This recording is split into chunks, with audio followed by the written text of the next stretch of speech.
మాకు అదే కావాలి, మేము ఎప్పుడో కోరుకుంటున్నాం. మాకు ఇప్పుడే కాదు, మాకు ఎన్నడ సందే ఉన్నది. వీళ్ళ కొత్త అయినా కాదు, మా కాంగ్రెస్ అసలుకి అద్దు అనిపిస్తున్నది. ఆయన పార్టీ ఏరింది కానీ మాకు కాంగ్రెస్ అద్దు అనిపిస్తున్నది. ఆయన వచ్చినందుకు ఇదైనట్టు కాదు. అమ్మ చెప్పింది మోడీ రావాలి తాత, ఎంత ప్రేమ నీకు మోడీ మీద. మరి మాకు అంతా జై శ్రీరామ్.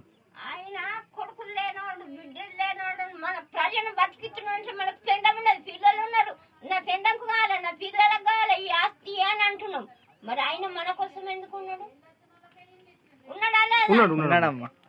మరి ఏంటికి ఆయననే రావాలా? ఆయననే తల్లి నీకు పాదాభివందనం. ఎందుకంటే లేదమ్మా, నువ్వు ఇంత మంచి మాట చెప్పినావు అంటే నీ మాట విన్నాక మాకు కూడా ఉత్సాహం వస్తుంది పని చేయాలని. ఎందుకంటే మోడీ గురించి పనిచేస్తున్నాం మేము కూడా, స్వార్థం లేకుండా. నువ్వు ఇంత పెద్ద మనిషివి, ఇంత మంచి మాట చెప్పినావు, మాకు ఒక అమ్మ లెక్క మాకు సంతోషం అనిపించింది.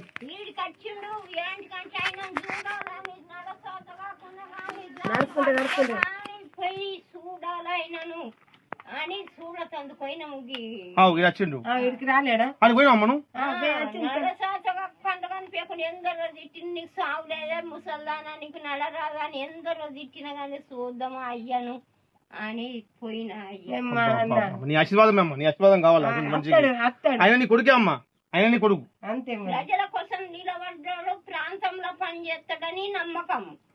ప్రజల దీని 10 రూపాయలు ఈడు పవ్వి ఇచ్చిండు, ఆడు కళ్ళు ఇచ్చిండు, ఆడు పని చెయ్యలేడు. ఓకే అమ్మ, జై శ్రీరామ్. మంచి మాట చెప్పారు. మేము అదే విన్నాము, ఎప్పటి సందే సంతోషం.